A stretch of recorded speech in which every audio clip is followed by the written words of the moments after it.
యేసుక్రీస్తు శ్రేష్ఠ నామములో దేవుని పిల్లలైన మీ అందరికీ నా హృదయపూర్వక వందనాలు. దేవుడు మిమ్మల్ని మీ కుటుంబాలను దీవించి ఆశీర్వదించుగాక. ఆమేన్. హల్లెలూయా. ప్రియులారా, గత వారం రోజుల నుంచి నాలో ఒక వేదన ఉన్నది. ఆ వేదనకు పరిష్కారం ఈరోజు దేవుడు రాత్రి నేను ఒక వాక్యాన్ని ధ్యానం చేస్తుంటే మనం ఎర్లీ మార్నింగ్ నేను దేవుణ్ణి అడిగాను, ప్రభువా నన్ను ఏం చెప్పమంటావు, ఏ బోధ చేయమంటావు అంటే, వాస్తవంగా హేమాను, ఎజ్రీయుడైన హేమాను అని 88వ కీర్తన రాసి ఒక మంచి ఆరాధికుడు, ఆయన గురించి నేను చెప్పాలనుకున్నాను. ఆయన తండ్రి, ఆయన ఎవరు అని అంటే జెరోమ్ అంటే యూదా కుమారుడు. సరే, ఇక అవన్నీ చరిత్ర అది చెప్పాలనుకున్నాను. అది దేవుని చిత్తం అయితే వచ్చే వారం చెప్తాను. ఈ వారం దేవుడు నాకు అప్పగించిన ఈ మాట ఏంటంటే, మొదటి దశలోని సంఘానికి రాసిన లేఖలో రాయబడిన మాటలు. ఒక్క మాటే మన జీవితాన్ని వెలిగించును గాక. ఆ మాట ఏందో ఒకసారి చూద్దాం. 5వ అధ్యాయం మొదటి దశలోని సంఘానికి అపోస్తుడైన పౌలయ్య రాసిన మాట చాలా విలువైనది. అది మనందరికి కూడా, మనందరి ఆత్మీయ జీవితానికి కూడా ఉపయుక్తమైనది. దేవునికి స్తోత్రం. హల్లెలూయా. చూడండి, 5వ అధ్యాయం 19వ వచనం. 5వ అధ్యాయము ఏమని రాయబడింది? 15 నుంచి చదువుదాం, 16 నుంచి చదువుదాం. ఎడతెగక, అందరూ గుర్తుంచుకోవాల్సిన మాటలు ఇవి. ఎడతెగక ప్రార్థన చేయాలి, ప్రతి విషయమునందు కృతజ్ఞత. ఇంకొక మాట ఏంటంటే 15 నుంచి చదువుదాంలే, 15 నుంచి ఇంకొంచెం స్పష్టంగా ఉంటుంది. ఎవడను కీడుకు ప్రతి కీడు ఎవరికైనా చేయకుండా చూసుకోవాలి. మీరు ఒకరి ఎడల ఒకరు మనుషులందరి ఎడల ఎల్లప్పుడూ ఏం చేయాలండి? మనుషులందరి ఎడల ఎల్లప్పుడూ.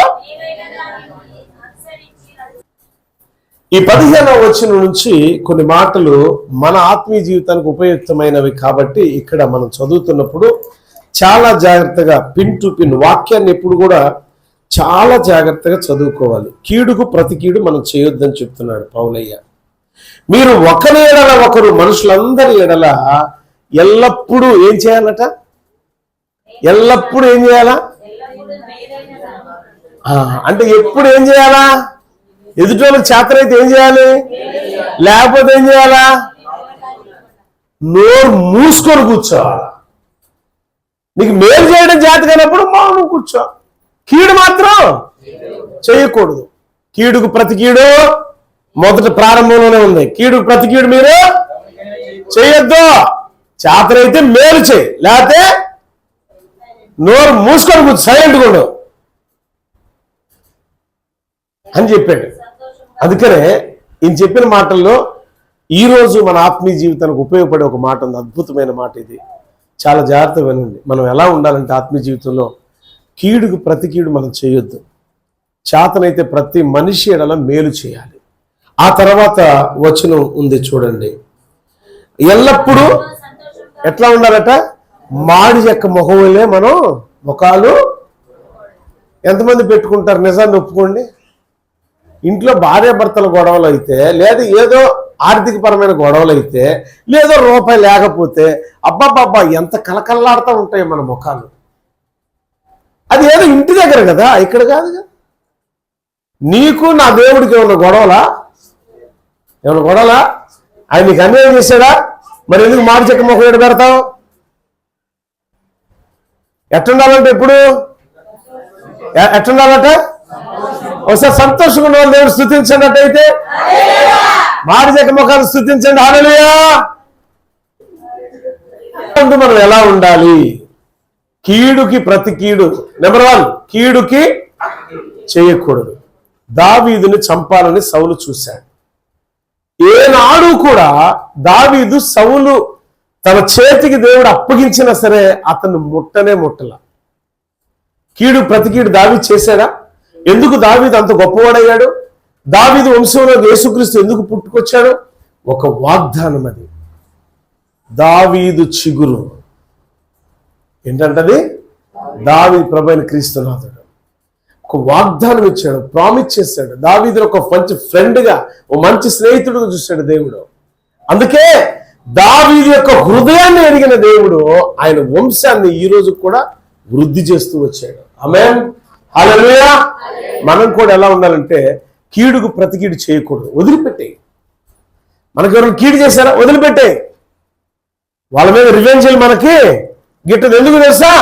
మనం ఆత్మానుసారమైన వ్యక్తులం. ఎందుకు తెలుసా? యేసుక్రీస్తు నామమును బట్టి రక్షించబడిన వారం, ఆయన యందు నమ్మిక ఉంచి రక్షణ అనుభవంలో నడిపించబడుతున్న వారం, యేసుక్రీస్తు నమ్మి క్రీస్తు పోలిక చొప్పున నడుచుచున్న మనకు కీడుకు ప్రతి కీడు చేసే అవసరత లేనే లేదు. ఎలా ఉండాలా? చేతనైతే ఒక మనిషికి మేలు చేద్దాం. మేలు మేలు మేలు మేలు మేలు చేయ మనుషులకి. కొంతమంది ఉంటారు, ఇంత మేలు చేస్తే గుర్తుంచుకొని, ఇంత కొంచెం మేలు చేస్తే గుర్తుంచుకొని కృతజ్ఞత చెప్తారు. దేవుడు ఎంత గొప్ప మేలు చేసినా కృతజ్ఞత లేదు, ఏమిలే. మరణ పడక మీద నుంచి నేను లేపినా కృతజ్ఞత ఉండదు. కానీ ప్రభు పౌలు ద్వారా సంఘానికి ఈరోజు చెప్తున్నాడు, ఈ చేరు వచ్చిన సంఘానికి వింటున్న మీకు చెప్తున్నాడు, కీడుకు ప్రతి కీడు చేయటం మానే. ఇది పరిశుద్ధులకు తగినది, ఇది పవిత్రమైన జీవితంలో జీవించే ప్రతి ఆత్మీయులకు తగిన మాట సంఘానికి చెప్తున్నాడు పౌలు. మన కీడుకు ప్రతి కీడు చేసే వ్యక్తులుగా మనం ఉండకూడదు. ఎలా ఉండాలి? చేతనైతే ఎదుటి మనిషికి మేలు చేద్దాం. ఏం చేయాలంటే మేలు చేద్దాం. వీళ్ళలా మేలు చేయడం చేత కాకపోతే మౌనం ఉండు. మా నాన్న ఎప్పుడు చెప్పేవాడు, చిన్నప్పుడు నన్ను పక్కన పడుకోబెట్టుకొని, నాన్న ఎప్పుడు ఎవరికి కూడా ఏ హాని చేయబాక, చేతనైతే మేలే చేయి, ఒకడు సొమ్ము అసలు వద్దు, మనకి మన కష్టమే మనకు కావాలి బిడ్డ అని ఈ పదాలు ఎప్పుడు నేర్పేవాడు నాకు చిన్న వయసు నుంచి. అందుకే నేను ఏం చేస్తాననేది కనీసం మా పాస్టమ్మ గారికి కూడా తెలియదు, నా పిల్లలకు కూడా తెలియదు. బయట నేను ఎంతమందికి ఎంత హెల్ప్గా ఉంటాననేది నాతో ఉండ వాళ్ళకి తెలిసింది. అంటే ఇప్పుడు మా తమ్ముడు నాతో ఉండడుకో, మా తమ్ముడు తెలిసింది. అజయ్ నాతో ఉంటే అజయ్ తెలుస్తుంది. మొన్న చెప్పకూడదు, ఒక సహోదరి వచ్చి ఒక కష్టాన్ని చెప్పింది. నా జేబులో ఎంత ఉన్నాయో అంత ఇచ్చేసాను. అయ్యో ప్రార్థన చేస్తారని నేను చెప్పాను పాస్టర్ గారు. లేదమ్మా, నువ్వు కష్టంలో తీసుకొని చెప్పించు అంటే చెప్పుకోవడం కాదు, దేవుడు నన్ను క్షమించును గాక సందర్భం చెప్తున్నాను. అంటే చేతనైతే ఏం చేయాలి? మనం మేలు చేయాలి. మనకు డబ్బు, నాకైతే నా ప్రభు నాకు చూపించింది, డబ్బుని పెంటతో సమానంగా చూపించాడు. అందుకే ధనాపేక్ష అంత ఉండదు, ఎందుకంటే అది కీడులకు మూలం కాబట్టి. కానీ చాలామంది దాన్ని ఆశించి నశించిపోతూ ఉంటారు. బిడ్లారా, ప్రేమతో మీ అందరూ చెప్తున్నా, ధనాపేక్ష అనేది సమస్త కీడులకు మూలం. ఆ ధన పిశాచి నీకు పట్టిందంటే ఇక నువ్వు ఆత్మీయ జీవితంలో కోలుకో. కొంతమంది అంటారు పెద్దలు, ఇది ధన పిచ్చి పట్టిందిరా కదా, ఆమెకు ధన పిశాచి ఉంది అని అంటారు కదా. అవునా? డబ్బు పిచ్చి పట్టింది. ఏం పిచ్చి పట్టి? డబ్బు పిచ్చి పట్టింది. అరే అది నేను చంపిద్దే కానీ నీకు ఆరోగ్యం ఇవ్వదు. చెప్పమంటారు ఎట్లా చంపిద్దాం? డబ్బు మోటు నీ దగ్గర కనపడితే ఇవ్వడంలో ఊరుకుంటాడా? ఒక్కడో వెళ్తున్నావు అనుకో, రోడ్డున పడి చీకట్లో ఊరుకుంటారా? ఈ మధ్య మనం చూస్తున్నాం టీవీల్లో, డబ్బు కోసమే కదా పీకలు కోసేశారు, ఇళ్లలో దొంగతనాలకు వెళ్ళిపోయి భయంకరమైన చూసాం మనం. ఎందుకు ఆ డబ్బులు పెట్టుకుని ఉంటాం? ఈ రోజు చెప్తున్నా, నా జేబులు అనేది రూపాయి ఉండదు, బట్ దేవుడు నాకు కావాల్సినవన్నీ చేసుకుంటూ పోతా ఉంటాడు. కారణం ఏంటంటే ఆ డబ్బు కంటే నాకు ప్రాముఖ్యమైంది నా దేవుడు. నేను డబ్బే కోరుకుంటే 2010 నుంచే నాకు డొనేషన్స్ రావడం స్టార్ట్ అయ్యి ఫారిన్ నుంచి, ఇతర దేశాల నుంచి డబ్బు వచ్చేది నాకు. దాన్ని వద్దు అని అనుకున్న ప్రభు ఏమన్నాడు తెలుసా? అది నువ్వు తీసుకుంటే నేను నీకు దూరం అవుతానన్నా. నాకు వద్దు, నిన్ను దూరం చేసే డబ్బు నాకు వద్దు ప్రభు అన్న. కానీ ఒకటి అడిగా, నాకు ఎప్పుడు ఏది అవసరం అది మాత్రం నువ్వు ఇవ్వు అన్న. నమ్మినవారు దేవుడు స్తుతించండి. ఈ మాట ఎందుకు చెప్తున్నానంటే బిడ్డలారా, ఆత్మీయ జీవితంలో మనం ఎలా బ్రతకాలో, ఎలా బ్రతికితే దేవునికి మహిమకరంగా ఉంటామో అది నేర్పుతున్నా మీకు. ఒకటి, కీడుకు ప్రతి కీడు మనం చేయకూడదు. మరి ఏం చేయాలా? చేతనైతే మేలు చేయి. ప్రతి మనిషికి అండి, ఒక మనిషికి కాదు. నన్ను అడిగాడు అజయ్, నన్ను, అయ్యగారు ఎందుకు అట్లా చేస్తారు మీరు అని రాత్రి కూడా అడుగుతున్నాడు. మీరు ఎందుకు ఇట్లా చేస్తారు అని అంటే, నేను కూడా అలా ఉండాలి అయ్యగారు అని అంటే, అలా ఉండాలంటే ముందు నా వెనకాల వస్తావు కదా, నేనేం చేస్తాను ఎన్ని చేస్తా ఉన్నాను. ఆటోమేటిక్గా ఆశీర్వాదం అట్లా గ్రోత్ అవుతూ ఉండేది బిడ్డ అన్న. పాత నీరు అంతా పోతేనే కొత్త నీరు వచ్చేది. నీ కొత్త నీరు రావాలంటే ఏం చేయాలి? పాత నీరు, పాత రోత బ్రతుకు పోతేనే పరిశుద్ధత మనలోకి ఏలుబడి చేస్తుంది. ఆమేన్, హల్లెలూయా. రెండవది, మేలు చేయండి, మంచిది. కీడు ప్రతి కీడు చేయొద్దు, మేలు చేద్దాం. మూడో మాట ఏం చెప్తున్నాడంటే, ఒకటేమో కీడుకు ప్రతి కీడు చేయొద్దని, రెండు మేలు చేయమని, మూడు ఇక్కడ చెప్తున్న సందేశం ఏంటో చూడండి ఒకసారి. ఎల్లప్పుడూ ఎల్లప్పుడు ఎలా ఉండాలి మనం? ఉంటామా? నిజాలు చెప్పండి, నిజాలు చెప్పండి. ఎల్లప్పుడూ సంతోషంగా ఉంటామా? ఫిలిప్పీయులకు రాసిన పత్రిక 4:4 రాయబడింది. అపోస్తలుడైన పౌలు, ఇదే పౌలు దశలోని సంఘానికి ఎల్లప్పుడూ సంతోషంగా ఉండని చెప్పి మరొక సంఘానికి ఏం చెప్తున్నాడు చూడండి. 4:4 రాయబడింది, ఎల్లప్పుడూ ప్రభువునందు, చెప్పండి, ఎల్లప్పుడూ ప్రభువునందు. మాట చెక్క మొఖాలు, మనం ముఖాలు మార్చుకోవద్దు. మీరు ప్రభు సన్నిధికి వచ్చినప్పుడు ఆనందంతో కనపడాలి మీ ముఖాలు. మరలా చెప్తున్న ఆనందంతో ఉండండి. ఎట్లంట? మన సహనాన్ని, దేన్నంటది? మన సహనాన్ని సకల జనులకు తెలియపరచనీయుడు ప్రభు సమీపంగా ఉన్నాడు. సహనంతో ఉండటం వల్ల ఎవరు మన సమీపంగా వస్తారు? సహనంతో ఉండటం వల్ల ఎవరు మన సమీపంగా ఉంటారు? మన సహనము ఎవరు తెలుస్తుందంటే, ప్రభునందు ఆనందించడం ప్రభు మనకు సమీపంగా ఉంటాడు. సమీపంగా ఉన్నవాడు మనం దేని నిమిత్తం సహనంతో ఉన్నామో, దేని నిమిత్తం ఓర్పుతో ఉన్నామో, దేని నిమిత్తం నిరీక్షణ కలిగి ఉన్నామో అది ఎరిగి ఉంటాడు ఆయన. ఇటువంటి బ్రతుకులో బ్రతుకుతూ ఇంకొక మాట అన్నాడు. ఏమన్నాడు ఆయన? మొట్టమొదటి కీడుకు ప్రతి కీడు చేయొద్దన్నాడు, రెండు మేలు చేయమన్నాడు, మూడు సంతోషంగా, చెప్పాలి, సంతోషంగా ఉండాలి. నాలుగో మాట ఏమన్నాడు చూడండి ఒకసారి. ఏం చేయాలట? ఎడతెగక. నెంబర్ 1, కీడుకు ప్రతి కీడు, అది అపవాది సంబంధమైనది. రెండు, మేలు చేయండి. మూడు, ప్రభునందు సంతోషంగా ఉండండి. నాలుగు, ప్రార్థన చేయండి. ఐదు, ఏం రాబడింది? ప్రతి విషయంలో ఏం చేయాలట? ప్రతి విషయంలో, ఈ ఒక్క విషయమే కాదు, ప్రతి విషయంలో మనకేముండాలట? కృతజ్ఞత భావం ఉండాలి. ప్రభువుని కృతజ్ఞతాస్తులు ఆయన చెల్లించే వారికి ఉండాలి. అది మంచైనా చెడైనా. నేను చెప్తా, మంచైనా చెడైనా అన్నారు ఇంద్రా దైవజనులు అని మీరు ప్రశ్నించుకోవచ్చు. అవును, అది కష్టమైన నష్టమైన, దుఃఖమైన ఆనందమైన, అది ఏదైనా సరే. ఎందుకు తెలుసా? దుఃఖాన్ని కలుగు చేశాడు సంఘానికి, దుఃఖాన్ని కలుగు, సంఘమంతా దుఃఖంలో మునిగిపోయి ఉంది. ఆ టైంలో ఏం చేశాడు తెలుసా? సంఘమంతా ఏం చేసిందంటే ప్రభువుకి ధూపం వేసింది కృతజ్ఞతాస్తుతులతో. సంఘమంతా ధూపం వేయగానే ఆ ధూపానికి ప్రత్యామ్నాయం అంటే రిఫ్లెక్షన్ ఏమొచ్చిందంటే, దేని నిమిత్తం వారి కృతజ్ఞత అర్పణల ద్వారా దేవుని స్తుతిస్తూ ప్రార్థిస్తూ సహనంతో ఉన్నారో ప్రభు వారికి సమీపంగా ఉన్నాడు. ప్రభు వారు అడిగినవన్నీ కూడా దయచేశాడు. వాటిలో ప్రప్రథమంగా ఏంటంటే, సంఘానికి వెన్నెముకలాగా ఉండవలసిన ఒక నాయకుడు చెరసాల పాలయ్యాడని సంఘమంతా అత్యాశక్తితో ప్రార్థన చేస్తూ ఉండగా చెరసాల సంఖ్యలు బద్దలైపోయినాయి. ఈరోజు దేని నుంచి బంధించబడ్డారో, ఏ విషయం, ఏ బంధకాలు మీకున్నాయో, ప్రార్థన ప్రతి బంధకాన్ని తెంచివేస్తుంది. ప్రార్థన ప్రభువుకు మిమ్మల్ని సమీపస్తులు చేస్తుంది. ప్రార్థన ప్రభువుతో సహవాసం ఏర్పరుస్తుంది.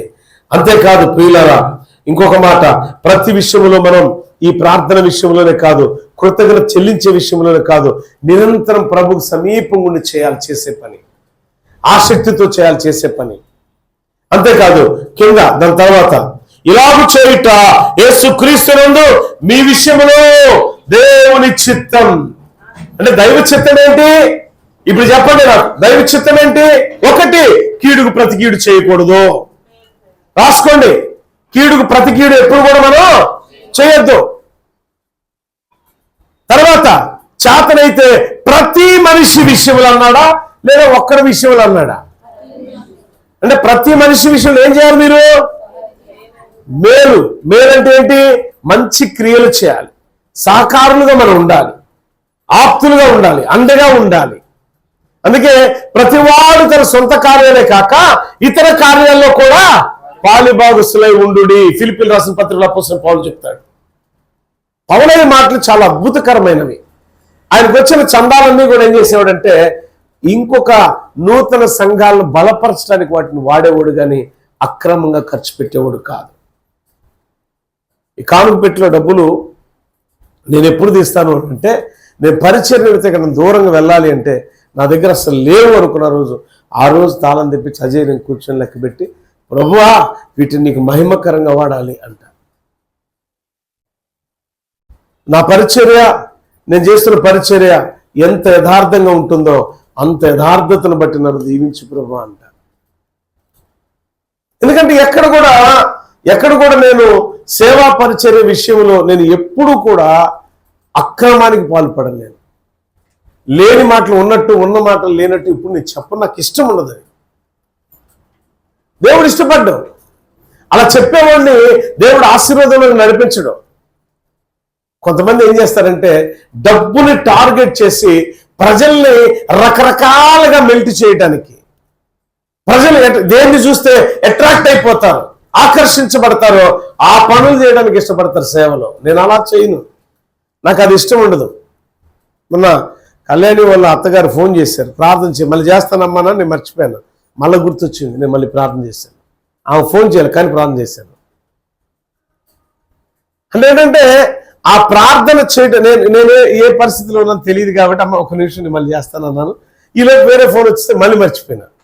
మళ్ళీ ప్రార్థనలోనికి నేను వెళ్ళేటప్పుడు గుర్తొచ్చింది, అంశం గుర్తు చేసుకున్నా. అంటే ఏంటంటే సేవకుడు ఏం చేయాలంటే, సేవకుడు పని ఏంటంటే ప్రార్థన, ఆత్మీయ సహవాసం కలిగి ఉండాలి. దేవునితో ఒక బలమైన సంబంధం కలిగి ఉండాలి సేవకుడైన, విశ్వాస జీవితంలో జీవించే విశ్వాసులైన. అందుకే ఇక్కడ ఏం చెప్తున్నాడు ఈయన, ఎలా ఉండాలి, దైవ చిత్తం ఏంటో చెప్తున్నాడు. దైవ చిత్తం ఏంటంటే కీడుకి ఎప్పుడు మనం ప్రతికీడు చేయకూడదు. రెండో మాట, చేతనైతే ప్రతి మనిషికి ఏం చేయాలట? మేలు చేయాలి, కీడు మాత్రం చేయకూడదు. మూడో మాట ఏం చెప్తున్నాడు? ఎల్లప్పుడూ ప్రభునందు ఆనందించుడి. సంతోషం ఉంటుంది దేవుని దగ్గర. ఇప్పుడు ఎలా ఉండాలట? సంతోషంతో ఉంటూ సహనం కలిగి ఉండాలి. సహనం కలిగి కనిపెడితే సమీపంగా ఉన్న ప్రభు ఆ సహనాన్ని బట్టి అత్యధికమైన సంతోషం దేవుడు మనకిస్తాడు. ఒకటి, కీడుకు ప్రతికీడు చేయకూడదు, చేతనైతే మేలు చేయాలి. 3, ప్రభునందు ఆనందించండి. 4, ప్రార్థన చేయండి.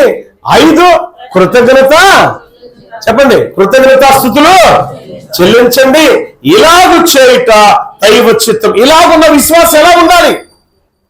దైవ చిత్తములో ఉన్న విశ్వాస సమూహం, దైవ చిత్తములో ఉన్న విశ్వాస సమూహం అనబడిన సంఘం ఎలా ఉండాలి అంటే తర్వాత వచ్చిన మనకు మూలవాక్యంగా చెప్పబడుతుంది, ఆత్మను ఆర్పకుడి. ఆమేన్, హల్లెలూయా. ఏం చేయాలి? సంఘం దైవ చిత్తములో ఇలా ఉన్న సంఘము ఎలా ఉండాలి అంటే ఆత్మను ఆర్పకూడదు. అంటే ఆత్మను ఆర్పుట అనేది చాలా భయంకరంగా, అంటే ఆత్మీయంగా చాలా బాధాకరమైన విషయం. అది ఎలాంటి బాధ అంటే మండుచున్న మంట మీద నీళ్లు పోస్తే ఎలా ఆర్పేస్తామో, ఆత్మానుసారమైన పరిశుద్ధాత్మ మంట మీద, అనగా పరిశుద్ధాత్మ మంట మనలో రగిలించబడుతున్నప్పుడు, ప్రవచనాత్మైన సందేశం వచ్చినప్పుడు, ప్రవచనాలు మనం పడగబడినప్పుడు, దేవుడు చెప్పే మాట బయటకు చెప్పవలసిన సమయం వచ్చినప్పుడు దాన్ని అణిచివేసుకోవడం కూడా దేవుని విషయంలో దోషం, అది పాపం. అది అంతేకాదు, ఆత్మ చేత దైవ చిత్తానుసారంగా నడిపించబడుతున్న మనం ఆత్మ చేత, ఆత్మ అభిషేకం చేత నింపబడి ప్రవచనాత్మక సందేశాలే కాదు, దర్శనాలు, కళలు అంటే భాషలకు అర్థం చెప్పే వరము, భాషలు మాట్లాడే వరము, అన్నిటినీ అణిచి వేసుకొని ఉండటం అనేది కరెక్టే కాదు. అయితే ఈ విషయంలో నేను ఇంకోటి చెప్తా, భాషలు అనేప్పుడు, భాషలు మాట్లాడుతున్నప్పుడు భాషలకు అర్థం చెప్పేవాడు సంఘములో లేనప్పుడు అది చెప్పకుండుట మంచిది అంటాడు పౌలే. అంటే ప్రవచనాన్ని ఆపివేయబాక. అంటే దేవుని ఆత్మ ద్వారా పుట్టుకొచ్చే ఆ దైవావేశంతో పుట్టుకొచ్చే ఆ వర్డ్, ఆ ఉచ్చారణ, ఆ పద పొందికలు నువ్వు ఆపివేస్తే పాపం చేసిన దానివే, పరిశుద్ధాత్మను అణిచివేసిన దానివే. దైవ చిత్తంలో నడిపించబడుతున్న నీవు ఎందుకు ఆత్మను ఆర్పేసుకుంటున్నావు? ఎందుకు ప్రార్థన జీవితాన్ని పాడు చేసుకుంటున్నావు? ఎందుకు మేలైనదని చేసే నీవు మేలు లేకుండా అయిపోతుంది? ఒక్కొక్కరు పరిశీలన చేసుకోండి. ఈరోజు దేవుడు నాతో మాట్లాడుతున్న సందేశం ఏంటి తెలుసా? దేవుడు నాకు చెప్పిన సందేశం ఏంటి తెలుసా? ప్రవచించేవారు మౌనులై ఉండిపోయారు, మూగముద్దులై ఉండిపోయారు. సంఘంలో ప్రవచనాలు లేవు. దైవికమైన అభిషేకంతో నింపబడిన వారు దైవ చిత్తంలో నడిపించబడుతున్నారు. ఆర్పివేయబడిన దీపాల వలె మారిపోతున్నారు. బిడ్డలారా, ఒకటి చెప్తా, దీపం వెలిగించబడినప్పుడు చుట్టూ కూడా ఏముంటుంది? వెలుగుతో నింపబడి ఉంటుంది. దీపం ఆరిపోతే ఏమొస్తుంది? చుట్టూ ఏం చేరుతున్నప్పుడు? చీకటి. అంటే మనము పాపముతో చేసే ప్రతి క్రియ ఆ దైవికమైన ఆ ఆత్మను ఆర్పివేయటమే జరుగుతుంది. అందుకే పౌలు ఈ ఆత్మను ఆర్పివేయొద్దు, ఆత్మను ఆర్పివేయకుండా ఉండాలి. ఏ క్రియలు ఆత్మను ఆర్పివేస్తాయంటే వాక్యానికి విధేయత చూపించని ప్రతి ఒక్కరూ కూడా వారి ఆత్మీయ జీవితంలో పరిశుద్ధాత్మను ఆర్పివేసిన వారే. వాక్యానికి విధేయత చూపించవలసిన నీవు అవిధేయతను కనపరుస్తున్నావు. దేవుని మాటకు లోబడవలసిన నీవు దేవునికి మాటకు విరుద్ధంగా నడుస్తున్నావు. ఇది పాపం.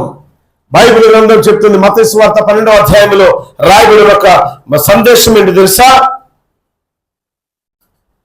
31-32 వచనాలు. దేనికైనా పాప క్షమాపణ ఉంది, కానీ పరిశుద్ధాత్మను దూషించిన, ద్వేషించిన ఇహమందు పరమందు యుగ యుగాలకు కూడా, ఎప్పుడట? యుగ యుగాలకు, ఈ యుగంగానే రాబోయే యుగానికి కూడా పాప క్షమాపణ లేని పాపం అంటూ ఏదైనా ఉంది అని అంటే పరిశుద్ధాత్మను ఆర్పివేయటమే. సంఘంలో ఎంతమంది పరిశుద్ధాత్మను పొందుకోవాలనుకుంటారు? ఎంతకాలం పరిశుద్ధాత్మ పొందుకోకుండా ఉంటారు మీరు? ఆత్మ చేయ కార్యాలు ఎలా ఉంటాయి తెలుసా? 31-32. ఆత్మ చేయ కార్యాలు 12:31-32. ఆత్మ చేయ కార్యాలు ఎలా ఉంటాయి తెలుసా? మానవ ఊహ కూడా అందనటువంటి అద్భుత కార్యాలు పరిశుద్ధాత్మ దేవుడు మన చేత చూపిస్తాడు. పరిశుద్ధాత్మకు సాధ్యం కానిది ఏది కూడా. ఎవరి పరిశుద్ధాత్మ? త్రిత్వములో ఒకరు, అనగా తండ్రియు కుమారుడు పరిశుద్ధాత్మ. ఈ ఆత్మ దేవుడు కూడా, పరిశుద్ధాత్మ దేవుడు కూడా అదృశ్యమైన రూపం కాదు, దృశ్యమైన రూపాన్ని చూపించేవాడు. కంటికి కనబడేటట్టు చేయగలిగిన వాడు పరిశుద్ధాత్మ దేవుడు. ఆ రోజు పరిశుద్ధాత్మ కొరకు వాళ్ళు అంగలార్చి ప్రార్థన చేస్తున్నప్పుడు 120 మంది మేడగది మీద పెంతెకొస్తు పండుగ దినమందు ఆత్మల దిగి రాగా ప్రతి ఒక్కరు చూశారట. అంటే అదృశ్యవంతుడా పరిశుద్ధాత్మ దేవుడు? దృశ్యవంతుడా అంటే దృశ్య రూపం కనిపించగలిగిన వాడు. ఆయన చేయ కార్యం దృశ్య రూపంలో కనపడే రీతిలో ఉంటుంది, కనిపించకుండా ఉండదు. ఆ పరిశుద్ధాత్మ అంటే దైవ చిత్తములో నడిపించబడేవారు, దైవ చిత్తం చేత నడిపించబడుతున్న వారు ఎవరు? వీళ్ళు కీడుకు ప్రతి కీడు చేయక ప్రతి మనిషి విషయంలో మేలు చేసేవారు, దేవుని యందు ఎల్లప్పుడూ కూడా ఆనందించేవారు, ప్రార్థనాపూర్వకంగా ఉండేవారు, కృతజ్ఞతాస్తుతి అర్పణ చెల్లించేవారు, దైవ చిత్తాన్ని నెరవేర్చేవారు. ఎలా ఉన్నారంటే ఆత్మీయ దీపాలను ఆర్పివేసుకుంటున్నారు. జాగ్రత్త. పరిశుద్ధాత్మను దూషించినట్టు, ద్వేషించినట్టు, పరిశుద్ధాత్మను ఆత్మ కార్యాలను అణిచివేసిన క్రియ మనం చేసినట్టే. ఆత్మీయ దీపాలు ఆరిపోతున్నాయి అంటే అర్థం ఏంటి? ఆత్మానుసారంగా కొనసాగే మనం ఎందుకు మన దీపాలను ఆర్పివేసుకుంటున్నాం? దీపాన్ని ఆర్పివేసుకోవద్దమ్మా. ఆ దీపం దేదీప్యమానంగా వెలుగుందేటట్టు చేసుకోవాలి. ఎలా అంటే మన క్రియల ద్వారా. ఏమిటి ఆ క్రియలంటే? కీడుకు ప్రతి కీడు చేయబాక. రెండవది చాతనైతే మేలు చేయి. మూడవది ప్రభువుని బట్టి ఆనందపడు. నాలుగవది ప్రార్థన జీవితం ముఖ్యం. ఐదవది ప్రతి విషయంలో కృతజ్ఞత చెల్లించు. ఈ విషయాలు ఏంటంటే మన ఆత్మీయ దీపాన్ని వెలిగిస్తాయి. దీనికి వ్యతిరేకంగా చేసే ప్రతిది కూడా మన ఆత్మీయ దీపాలను ఆర్పివేస్తుంది. పరిశుద్ధాత్మ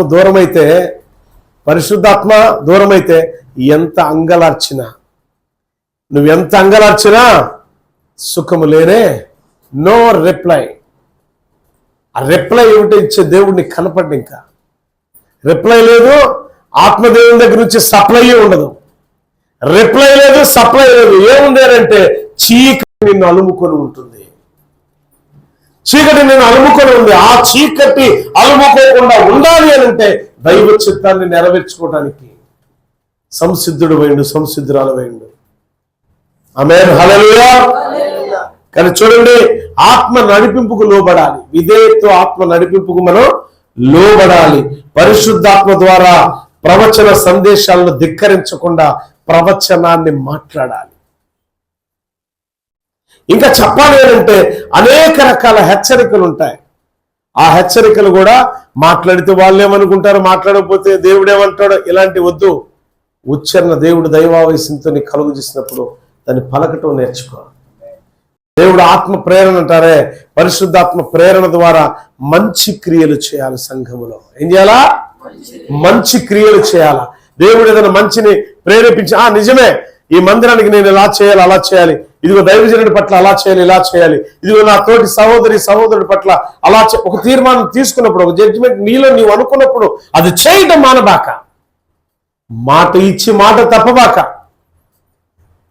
మాట ఇచ్చి మాట తప్పేది అపవాది సంబంధులు వాళ్ళు. నువ్వు మోసగాడివా, మాట ఇచ్చి మాట తప్పుతావా? విలువ ఉండితే సంఘములో నీకు మాట తప్పితే విలువ ఉండితే మాట తప్పే వ్యక్తులకి విలువ ఉండదండి. సో ఆత్మీయ దీపాన్ని ఆర్పివేయద్దు. ఆ దీపం వెలగాలంటే పాపం మనలో ఏమాత్రం కనిపించకూడదు.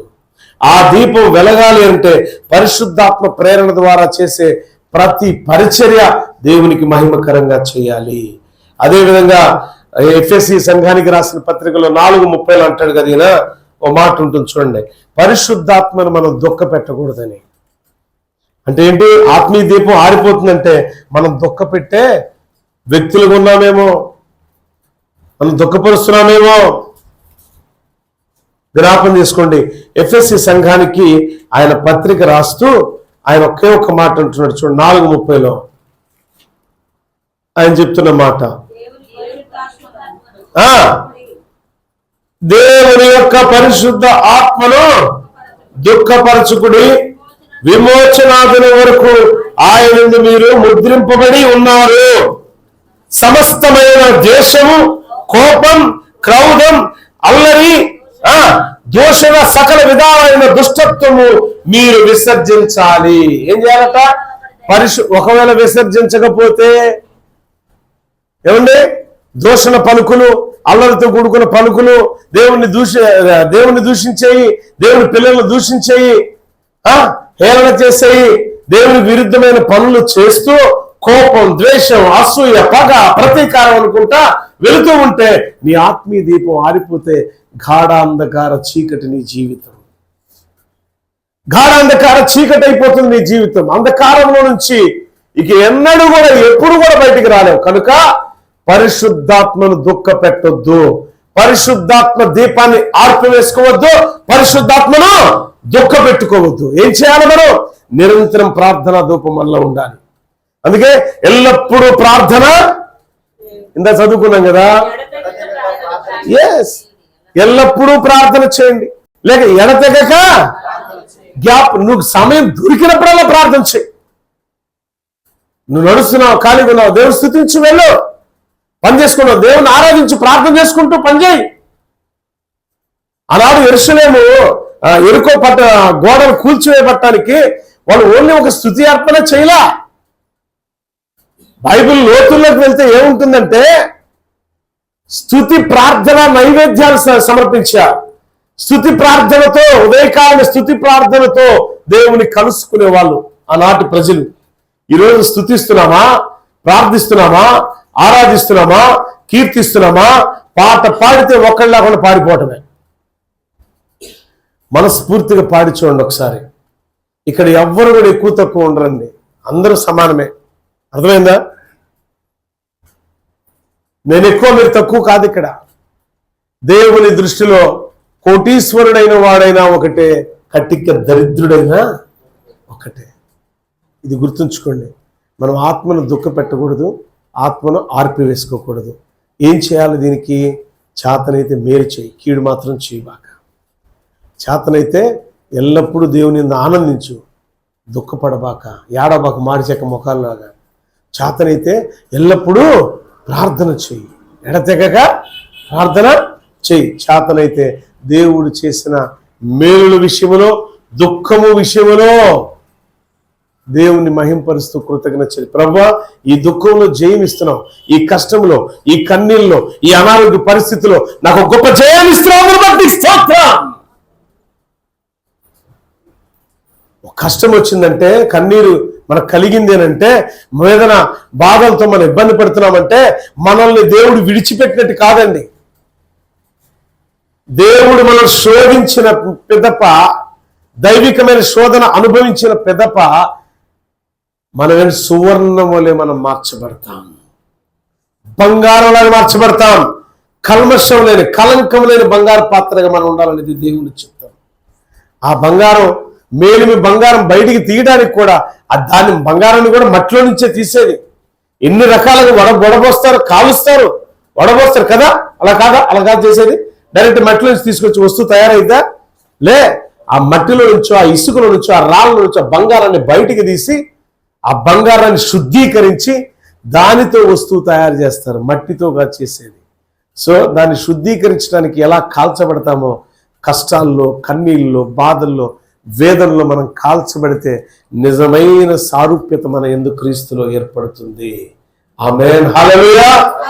అప్పుడు ఆ ఏర్పడిన మన ఆత్మీయ దీపాలను ఎంత మాత్రమో ఆర్పివేసుకో. దేవునికి, పరిశుద్ధాత్మకు విరోధమైన పనులు చేసి యుగ యుగాలకు శాపాన్ని మనం తెచ్చుకోవద్దు.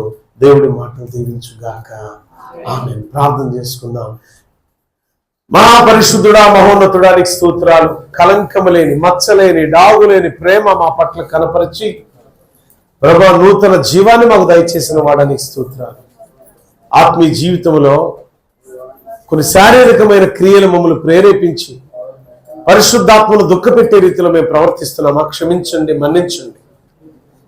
మా పాపం వల్ల, మా క్రియల వల్ల, మా ప్రవర్తన వల్ల నేను దుఃఖపెడితే మన్నించండి. ఇది మొదలుకొని నిరంతరము ప్రభువా అగ్ని రూపములో, కలంకం వలె, బంగారం వలె మేము ఉండులాగా సహాయం దయచి నీ ఆత్మశక్తితో నింపండి. వాక్యాన్ని వీక్షిస్తున్న వారిని, ఫార్వర్డ్ చేస్తున్న వారిని, సబ్స్క్రైబ్ చేసిన బిడ్డలను మీరు దీవించి ఆశ్రయించిన కృపను మరి తెలిసి వారి ప్రతి అవసరత, ప్రతి అక్రత తీర్చండి.